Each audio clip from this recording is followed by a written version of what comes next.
Okay, so this week my family is grieving. We lost a family member, and so we had a funeral yesterday.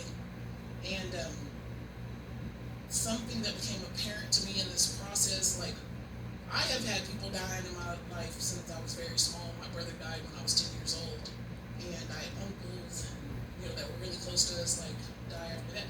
So death is nothing new to me. Me and my sister often talk about the fact that we're kind of used to funerals.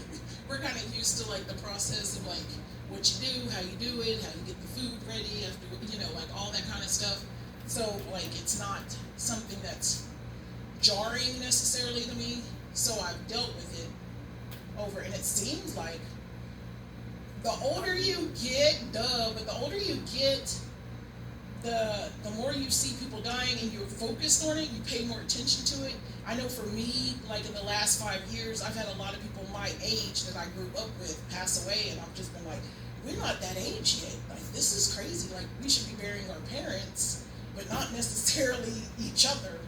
And so, a lot of that grief hits you in weird ways when it doesn't seem like it makes sense in your head for someone to go. Like, we're always trying to make sense of stuff, so we're always like, okay, they were sick, or they had this going on, or there was a wreck, or something like that. Like, sometimes we can, like, kind of put it together in our own understanding, and then somehow it soothes us. Because, unfortunately, this flesh suit is always trying to be its own God. So we're always trying to fall into a place where we make things make sense, and things got to seem right to us. And then our world seems to fall into place when that happens. When it doesn't happen, then all of a sudden our world is out of whack, and then we're like, then that's what's like tragic to us, is when things don't make sense to our own minds.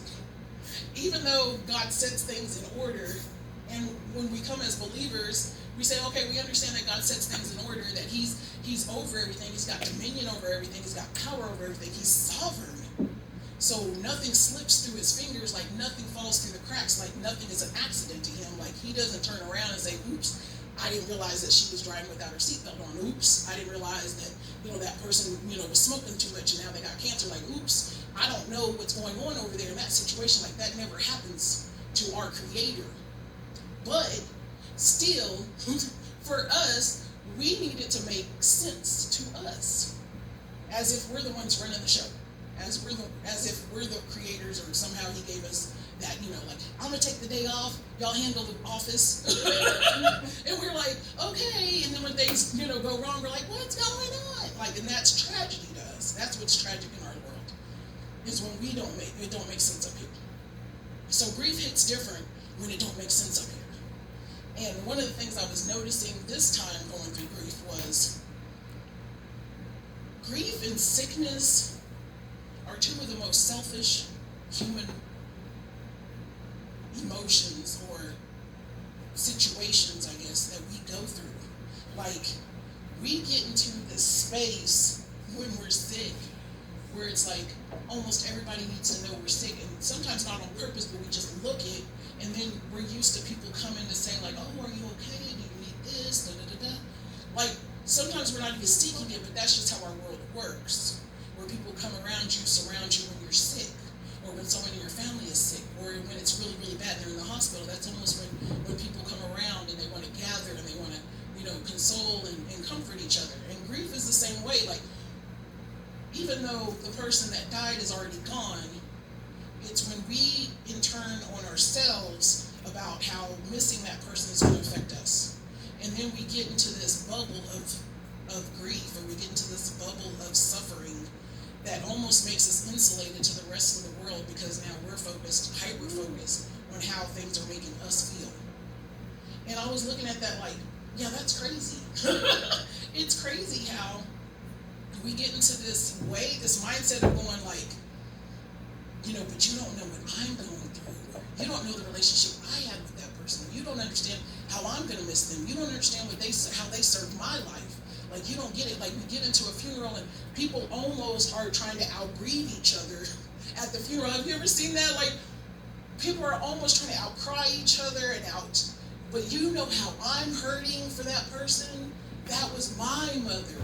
That was my grandma. That was my whatever. Like, it makes us so hyper vigilant about us.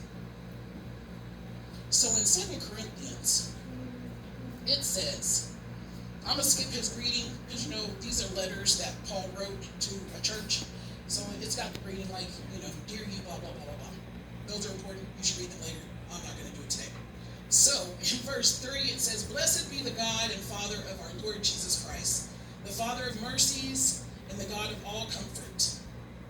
The God of all comfort. And he chose that designation of who God was so he could jump into what he was going to talk to them about. The Father of mercies and the God of all comfort. He comforts us in all our affliction, so that we may be able to comfort those who are in any kind of affliction, through the comfort we ourselves receive from God. For just as the sufferings of Christ overflow to us, so also through Christ our comfort overflows to us. So also through Christ our comfort overflows. So just as it comes in, it goes out. That's how it's supposed to work, except when we're in our bubble of suffering. We kind of stop that sometimes. Like, it's supposed to come in and go out. And he uses the word flow and overflow. Like, it's supposed to be something that doesn't stop, that continues to go. Because when we're in pain and suffering and sickness and illness and grieving and hurt and tragedy and all this different stuff, like, we're not supposed to be stopped in that. It's not supposed to pause us. It's not supposed to keep us there.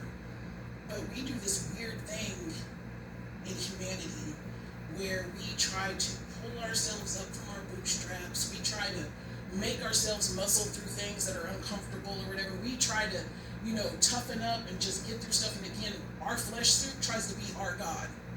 So instead of us turning to God with all our ish and all our ickness and allowing God to be God with our suffering even, we try to say, let me deal with it. Let me figure it out. Let me figure out how to get through this. I caught myself doing that, where the night I heard about my cousin passing away, I was at work. So I immediately told my supervisor, I need to, go home and get with my kids. And then I went back to work. Mainly I went back to work because I was like, I work at night, nobody's around. So I was like, I can just walk through the store and cry if I want to. So I can just, nobody's going to bother me. Nobody ever sees me where I'm at. So I'm going to just go through my job, get paid to grieve, and just walk through and cry. But also, I had this moment with God where I kept trying to, just, get over it. I was trying to, quickly just, sing it out, praise, and all this stuff, which praise and singing is, amazing when you're going through stuff. You need to be in a heart condition of worship at all times to God. But sometimes God just needs you to feel what you're feeling. Sometimes he needs you to just be in what you're being in so he can be God, not so you can be, let me shield this up, let me put a Band-Aid on it, let me wrap it up, let me figure it out, let me deal with it. And often we even say that. I used that term just last night, I just got to deal with it. I just got to process. Because again, we're in this weird bubble of we're doing this. And God's not being God. Because God's in everything that you go through, every emotion that you have, first I set your body up purposely to deal with these things, to have these things go on so they can flow in and flow out. And we go through tragedies and we forget sometimes, because we're in our little bubble of suffering, we forget that God allows our tragedies. He allows our sicknesses and our illnesses and our yuck and our mish. One, because he gives us free will. So if we choose to eat greasy food and fast food and all this other stuff, when we get diabetes, okay, we chose that, we brought that on ourselves. We choose to smoke cigarettes, okay, we chose whatever ailment comes with that. He gives us free will. Sometimes we live in a city where there's toxins because of how people chose to live, and then we get sick that way. There's all kinds of reasons our bodies gain stuff on it, and he allows us to do us. But also, he allows things to hit us as we're going through this world, because just like Paul is explaining to them, there is a process where he comforts us, where he's God to us. And he needs us to allow him to be God to us so that we can go show other people that same grace and mercy in the way that God comforted us to them. Not so we can be awesome, but so again we can draw people to him. And that is what our life is about. Everything that we do and we go through is some process of bringing glory to God. And he is not dull in his way of doing things. Like, he knows exactly how to do things for the purpose of allowing glory to come back to him. Because that's where it should rest. Like, the rest of us don't even need to take that on. Like, we're not capable of being able to do that. Like, we're not that good.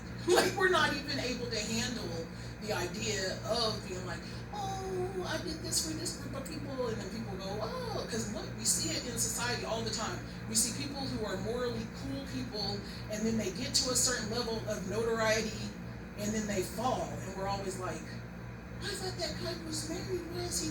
I thought that guy was a preacher. Why did he? I thought that guy was this and that and the other, or that lady or whatever. Because we're in flesh suits, and our flesh suits was never meant to take on glory. Never. That's like trying to be the conduit for electricity. We were never meant to take on glory. But yet, our flesh suits continue in our bubble of affliction and suffering, because again, we're centered on ourselves and what is going to make us feel better and push us out of the suffering, and we stay in that, and then we're just walking around bumping into each other in these little bubbles, trying to sit there and feel good, because we think that's the purpose of our life. We think the purpose of our life is to feel good, to make it make sense up here and to feel good out here. If something is not feeling good and something doesn't make sense to us, we think something's wrong and we got to fix it. We got to fix it. That's how we look at things.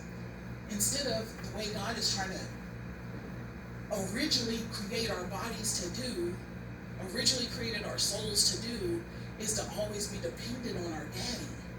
For the fact that just like a small child, when they get a hurt or a bump or whatever, and they immediately run to somebody that's their caretaker. They don't sit there and go, oh, and I burn my finger, let me figure out how to, like, you don't really see kids, that's super little in a corner trying to figure out how to, like, mend their own boo-boos. They immediately are running to whoever is their caretaker because they want somebody else to take care of their boo-boos. They want somebody else to care for them. They want somebody else that they have faith and trust in and the hope in to make them feel better when they know something feels wrong. And sometimes you see that even with little kids when they're just overwhelmed. Like, we have a crazy world right now that has so much stimulation that even our babies just sit and get overwhelmed at just being in it. Like, just being. They will be just crying for no reason, just falling out for no reason, just overstimulated, overwhelmed. Too much is going on, too much noise, too much people, too much talking, too much sense, too much everything is going on. And they just need someone to come and shut it all down and comfort them and be over that. And our bodies are wired to be that way no matter how old we are. Like, God created us to be that way. But we get in our flesh suits when we get older, we think we're wiser. And again, we're like, no, it's going to make sense to me. That's why people do the craziest things when they're grieving. We get angry, we get mean, we lash out at people. All of a sudden we start thinking about the things that somebody else didn't do for the person that died, and how dare you, and blah, blah, blah. And you was never there for them. Like, we start doing stuff that is out of character when we have extreme emotions going on in our lives because of the fact that we're still up here trying to make it make sense. And so then we decided, oh, if I go do this one thing or that one thing or allow these emotions to come out of me, it's going to make sense because I'm going to feel better. And as long as I feel better, then who cares what else is going on? And so Paul is sitting there talking to these Corinthians who are just like us. And he says, if we are afflicted, if it is for your comfort and salvation, if we are comforted, it is for your comfort, which produces in you patient endurance at the same sufferings that we suffer. And our hope for you is firm, because we know that as you share in the sufferings, so you will also share in the comfort. We don't want you to be unaware, brothers and sisters, of our affliction that took place in Asia, because they had crazy stuff going on to be Christians back then. Like, It was not just that somebody took your seat in your favorite parking space, like they was whipping you just for saying Jesus. So, he's like, we had suffering. We understand. We were completely overwhelmed, beyond our strength, so that we even despaired at life itself. Have you ever been to church and then you left and you thought you should just die? And not because of the emotions you were feeling before you went to church, just because of being at church? No. As American Christians, no. We don't come into our coffee shops in the lobby and you know what I'm saying? Like, we don't go into our air-conditioned buildings and our children's services and all that and think, oh my gosh, this is so much, I don't even want to live no more. Like, this was hard this Sunday. We don't do that because we're comfortable. Because we want to feel comfortable and we want it to make sense.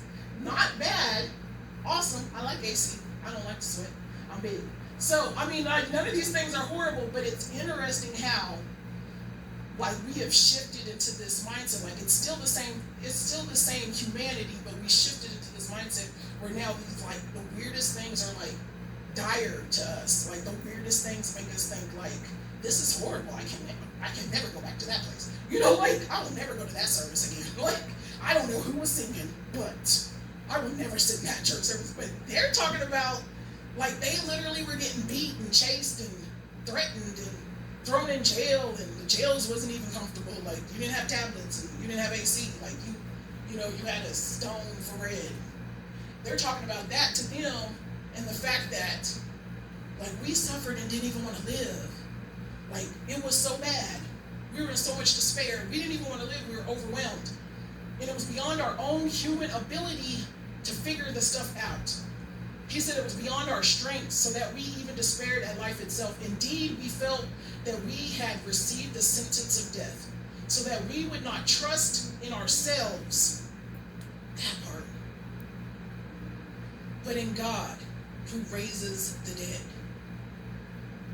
He has delivered us from such a terrible death, and he will deliver us. We have put our hope in him, that he will deliver us again. While you join in helping us by your prayers, then many will give thanks on our behalf for the gift that you give. And he's ending it, but he's going on to another topic. But the thing was, he says, we went through all that, and we got to this point, to this brink of being so despaired and so beyond our own strength and our own understanding. We were overwhelmed to the point that we couldn't figure out how to handle this situation anymore, to the brink of death, to realize we cannot trust in ourselves anymore. Because we can only trust in God, the one who delivers us, the one who cares for us, the one who placed us here to get people to know his glory and his goodness, and that he is the creator of the universe, because we can only trust in that. And it's very similar to the verses we know about, don't lean into your own understanding and all that other stuff. We have to get to a place where that is just our way of breathing, our overflow, our inflow and outflow, our inflow and outflow. It's just the fact that I can't do this, only you can. I can't function, only you can.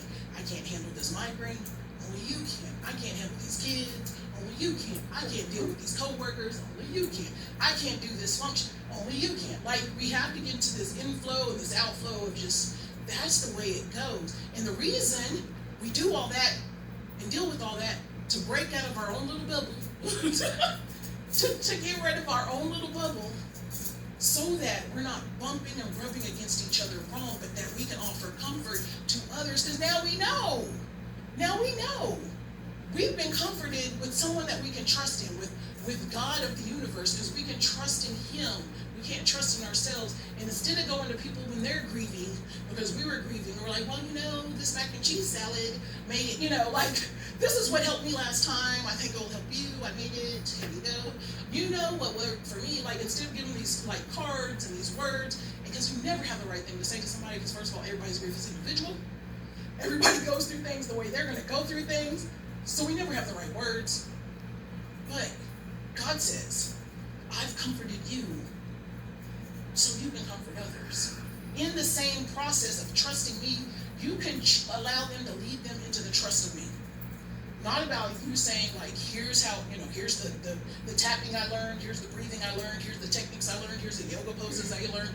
Like, it was like, here's how I learned how to trust in God. I went through this suffering. I went through this thing I didn't think I could even manage through. That I felt like I was at the brink of death. That I was overwhelmed in my own sight, in my own thoughts, in my own ways of seeing it. But here's how the one I can trust brought me through. Here's how it works. And then you comfort them with that. And then God's still comforting you. Like compassion, it says in there that we're supposed to deal with each other with compassion. Compassion, I also was thinking about, realized, compassion is just not about the thing that you put onto others. It's not something you serve somebody else like a dish. Compassion is something about how we accept the grace that God gives us for our own sins, and therefore then can turn to somebody else and love on them with that same comfort. Like as Christians in America, we have gone into this way of thinking that we are everyone's judge and jury and executioner. We decided who has the right to live, how they have the right to live, what they should do, how they should wear, how they should love people, all this other stuff. We have this thing where we think it's more Christian to hate on gay people. It's more Christian to hate on people that are transgender. It's more Christian to hate on somebody and riddle them with our comments and our stares and our glares and everything else to make them feel bad about their choices and their life and everything else, than to just have the same comfort that God comforted us when we were in sin, like every day. You know what I'm saying? And love on somebody else so that God can come through and be God. We think that's more Christian because we actually get mad at other Christians that don't do that. How dare you love your daughter that's living with a woman?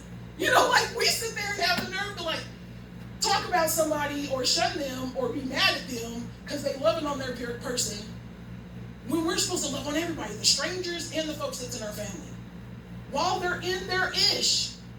Because we're not their God. Because we're not the one that we can trust in. Our thoughts are stupid. Our thoughts and our ways of seeing the world and rationalizing things and looking at somebody else like, I don't know why she dressed like that, and I don't know why her kids be in the street like that, and I don't understand why they doing this. Since when? Because I promise every single human that's ever walked on this planet that has a moment that they don't want nobody else to know about where they was doing something real dumb and stupid, and God was watching them and protected them and showered them and comforted them and brought them back into reconciliation with the cross. Yet we turn around and then we sit there and be like, well, I'm a Christian now, so now I can sit there and tell you this is how you should be. This is how you should people. This is how you should human. Your humaning is not the way I should human, so I need you. Like one of the things that hit me the other day, I had this moment of anger and grief because I felt like there were members of my family who were offended by the way that I handled my cousin's grief. Like we had visitations with my husband. I chose to go to visitations with my husband instead of funeral. What stood out to me, and I'm not saying this is for anybody else, this is for me, because again, grieving is individual. But for me, God was like, there's a reason I told the disciples, let the dead bury the dead. Cool. There's a reason I gave you a mandate of ministry.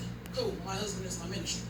There's a reason I gave you a responsibility to build. Cool. Again, that's my family, we're building. So, that doesn't change my grieving.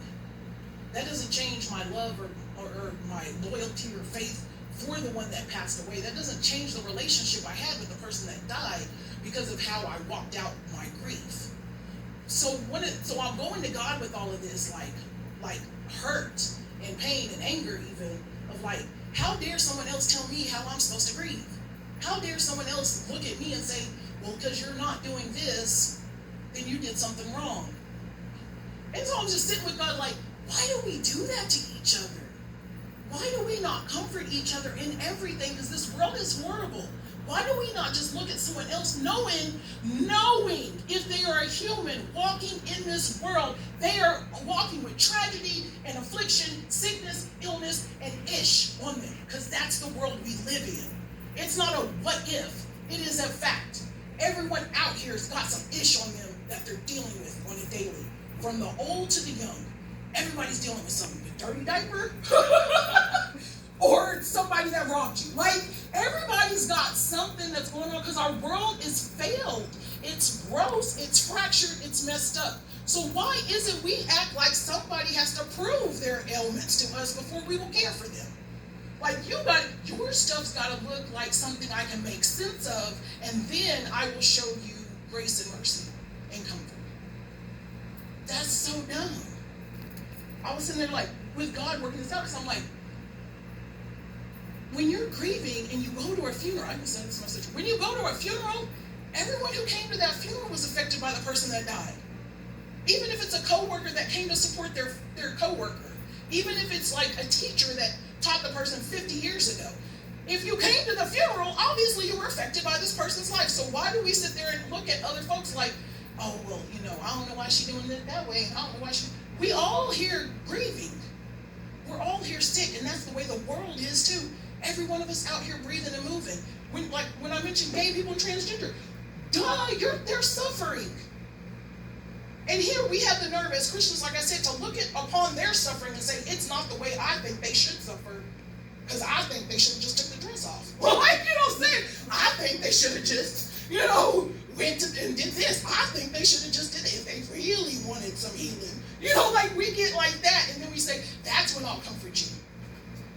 When you start acting this way, that's when you can come to me and I will share scripture with you and I'll pray with you. That's when you will be deserving of my time. What? What if God gave us that same comfort? Oh my gosh. What if he stood there and he said, well, when you do, and he has standards for us, but he's always available. No matter if we hit the standard or we didn't. Like, if we make it or we fail, he is still available to us. And he's telling us that same comfort, that same stuff that I gave to you, I need you to flow that out to the rest of the world. In the minimum. Like, if you don't do nothing else. If you can't do nothing else, I just need you to do that one thing. I don't need you to build a church in Guatemala. You know what I'm saying? I don't need you to go, save Wales and Houston. I don't need you to do everything because everybody's got their own thing. But if you can just do one thing, can you comfort others with the same comfort I gave to you? And does any of us have a story where it was like, okay, after people shamed me for so long, then I'm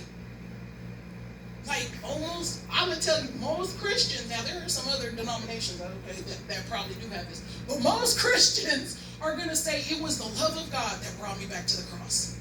It is the love of God is why I got saved. It is the love of God.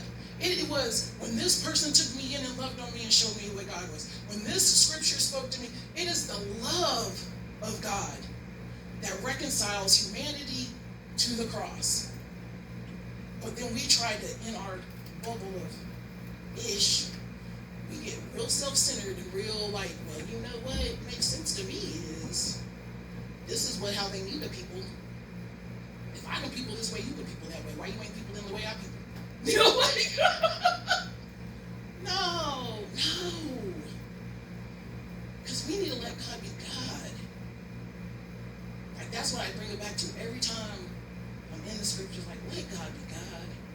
Why do we keep trying to be him? Because we don't do it right. We just don't. We screw everything up. Let's just let God be God. There's an order for a reason. I give this speech to my kids and they acted out of sorts, and I'm like, do you realize that God in his infinite wisdom brought you into the world as an infant with parents for a purpose and a reason? If he had wanted you to be out here figuring stuff out on your own, he would have brought you in the world as an adult. You would have came out and got a suit and went and got a job. But you didn't. Because his infinite wisdom desired you to be dependent on somebody to care for you, groom you, show you how to be, do all this different stuff for you to be dependent, for them to be able to take their wisdom, their knowledge, their experiences, put it off on you, tell you, show you, explain stuff to you, so then you can use that same wisdom and knowledge and whatever as you grow bigger and bigger and bigger to go out to the world and do the things you need to do. I said there's a process to that. And I tell them too that God gives you a parent to depend on, to be over you, for you to know how to deal with someone that's got got authority over you. So when you get older with a relationship with him, and of course you should have a relationship when you're young too, but when you get older, because when you're young it's easy to figure this out, but as you get older, again, we start thinking too much. When you get older and have a relationship with him, then it's easier to fall into submission. It's easier to fall into authority because you already were under the authority of your parents. Instead of some of us, that rebel, I don't need nobody, I can do what I want to do. And then we have this whole struggle with the relationship with God of how to trust on him and how to lean on him and how to know that he is going to do what's right for us because we didn't try to do our own thing for so long. So I'm always trying to break that down to them. There's a reason that he gave me this position to give you rules for you to just go, okay, and not understand it all. That's the other thing I'll say to them. You don't have to understand the rules all the time. Because when God speaks to you as an adult, you ain't going to understand them either. And you need to know how to just fall in line and do what he says do. Because I trust you, life will be better. Trust me, life will be so much better if you know how to just go, okay. And not try to figure it out to make it make sense. Because when we try to figure it out to make it make sense, that's when we screw it all up again. And then we got to go through the whole process. Oh, woe is me, Lord, I'm so sorry. We be tear our clothes, wear sackcloth, put the ash on. Oh, sorry, God. And he was like, I just did it. Yeah, I know. Yeah, I know. It's okay, come on. Again, like you do your kids, you're like, don't touch that sock. Don't touch that sock. Don't touch that sock. Yeah, I know. Come on. I know. We just need to let God be God. And do what trust in his word of what he says for us to do. When he says, to love people, why we don't just love people? When he says to do it this way, we keep trying to figure it out, but I have conversations with Christians when I say, do you know how different the world would be if instead of us going and picketing events and businesses like abortion clinics and stuff and wearing our t-shirts that say we hate this or we don't like that or we don't agree with that, because they're like, but you can't condone what they're doing. That's what I always get the feedback of, and I'm like, who says it's matter? Who says there's a one way or the other? Why don't we just love people like God told us to do, and then we let God do the, conviction and the changing? Because that's exactly what he did with us, right? And so I told you, when I was out here sinning, big time, because we sin every day, but when I was out here sinning big time, I didn't need nobody to tell me that's what I was doing. I knew what I was doing was wrong. I needed somebody to tell me that I was loved and accepted and valued and worthy. That's what changed my life. Because I knew I was doing crazy. So the fact that somebody come and tell me I was doing crazy, yeah, okay.